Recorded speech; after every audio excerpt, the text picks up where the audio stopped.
پھر آپ نے دیکھا کہ باہر کے ممالک نے بھی ہماری مدد کی، دوست ممالک نے ہماری مدد کی۔ یہ وہ بڑے بڑے جو مسائل اور چیلنجز جس کا مجھے سامنا رہا، تیل کی قیمتیں آج بھی آسمانوں سے باتیں کر رہی ہیں۔ میں آپ کو کیا بتاؤں، جب گیس کووڈ کے زمانے میں گیس کی قیمتیں دنیا میں زمیں بوس ہو گئی تھی، اس وقت کے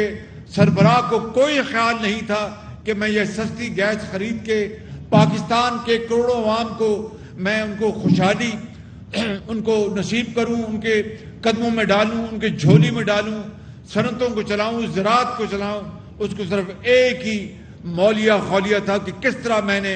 نواز شریف کو جیل میں بھجوانا ہے، کس طرح میں نے مریم نواز کو جیل میں بھجوانا ہے، کس طرح حمزہ نواز کو جیل میں بھجوانا ہے، کس طرح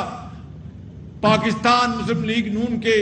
بڑے بڑے لیڈرز کو جیلوں میں بھجوانا ہے، پیپلز پارٹی، حتیٰ کہ اس کو دن رات ایک ہی کام تھا کہ میں کس طرح ان کو دیوار کے ساتھ لگاؤں۔ اگر یہ جو وقت اس نے ہمیں جیلوں میں بھجوانے کے لیے صرف کیا، اس کا آدھا حصہ بھی اگر وہ محنت کرتا تو آج پاکستان کی معیشت کا حال یہ نہ ہوتا۔ میں آپ کو یہ کہنا چاہتا ہوں کہ ان مشکل ترین حالات میں میرے پاس ایک بہت بڑا میرے سر پہ بوجھ تھا کہ کس طرح میں غریب آدمی کے لیے ان کی تنخواہ بڑھاؤں، کیونکہ مہنگائی اتنی ہو گئی ہے کہ آج ایک غریب آدمی کا 30,000 35,000 40,000 میں بھی اس کا گزارا نہیں ہے، 50,000 میں بھی گزارا نہیں ہے۔ کہاں سے وہ اپنی بچی کے لیے وہ تعلیم کی کتابیں لائے گا، بیمار بچے کے لیے دوائی لائے گا، اور ایک چھوٹے بچے کے لیے دودھ لائے گا، اور عید شبرات پر نئے جوڑا کہاں سے لے کے آئے گا؟ میں جانتا ہوں، آپ جانتے ہیں کہ اس وقت غریب آدمی بڑی مصیبت میں ہے۔ اس لیے ہم نے تمام تر مشکلات کے باوجود ہم نے جناب جو تنخواہوں میں اضافہ، جو سرکاری ملازمین ہیں ان کی تنخواہوں میں اضافہ 1 سے لے کے 16 گریڈ تک ان کو ہم نے 35% ہم نے اضافہ کیا، اور 16 سے 22 گریڈ تک ہم نے ان کی تنخواہ میں 30% اضافہ کیا۔ جو ریٹائرڈ لوگ ہیں ان کی پینشن میں 17% ہم نے اضافہ کیا، اور اسی طریقے سے جو منیمم جو تنخواہ ہے کم سے کم اس کو ہم نے 25,000 روپے سے بڑھا کر 32,000 روپے پہ کیا۔ یہ ان مشکل حالات میں اللہ تعالیٰ کے فضل و کرم سے نواز شریف کی لیڈرشپ میں نے دن رات اس بجٹ پہ کام کیا، اور جو کولیشن حکومت ہے انہوں نے اس میں اپنا پورا حصہ ڈالا۔ میں آپ کو آج آخری بات یہ بتانا چاہتا ہوں کہ IMF کے ساتھ ہمارا معاہدہ کرنے میں اب کوئی دقت نہیں۔ ہم نے تمام شرائط خلوص سے اور بڑی ایمانداری سے پوری کر دی، جو ان کی شرائط تھی ہم نے پوری کر دی IMF کے ساتھ، تاکہ ہمیں IMF سے جو بقیہ جو اقساط ہیں ڈالرز کی وہ مل جائیں۔ میں نے خود IMF کے جو مینیجنگ ڈائریکٹر ہیں آج سے 6-7 دن پہلے 1 گھنٹہ ان سے گفتگو کی ٹیلی فون پر، اور میں نے ان سے وعدہ لیا کہ اگر آپ زبانی مجھ سے وعدہ کر لیں کہ آپ ہماری تمام یہ شرائط پوری ہونے کے بعد آپ ہمیں یہ لون منظور کریں گے تو میں انشاءاللہ آپ کو بجٹ کا بھی اور دوسری بھی جو بھی آپ کو معلومات ہیں ہم مہیا کریں گے۔ ہم نے تمام اپنی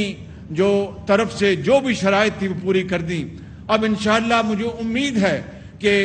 IMF کا معاہدہ اسی مہینے میں ہوگا، اور IMF کے اس معاہدے کے نتیجے میں ہمیں جو اقساط ہیں بلینز آف ڈالرز کی وہ ملیں گی، مجھے پوری امید ہے۔ لیکن اگر خدا نہ خواستہ اس کے باوجود بھی اس میں وہ کوئی تاخیر ہوئی تو انشاءاللہ پھر میں آپ سے خطاب کروں گا۔ اللہ تعالیٰ نے اس ملک کو بڑی وسائل سے نوازا ہے، اللہ تعالیٰ نے آپ جیسے جری لوگ دیے ہیں، بڑے بڑے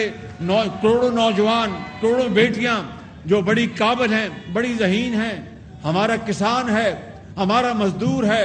ہمارا کارخانے دار ہے، ہمارا سرکاری افسر ہے، فوجی ہے، پولیس والا ہے، سیاستدان ہے۔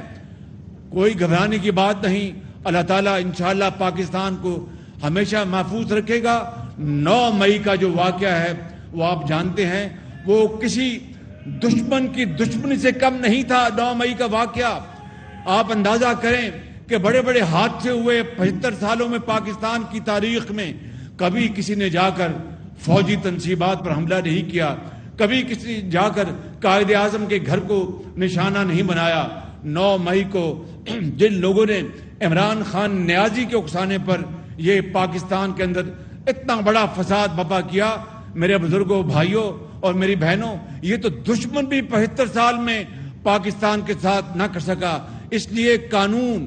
اپنا راستہ لے گا، کسی جو کہ قصوروار نہیں ہے اس کے ساتھ کوئی زیادتی نہیں ہوگی، اور جو اس میں ملوث ہیں قانون کے مطابق ان کو سزا ملے گی، تاکہ پاکستان میں رہتی دنیا تک دوبارہ کوئی اس طرح کی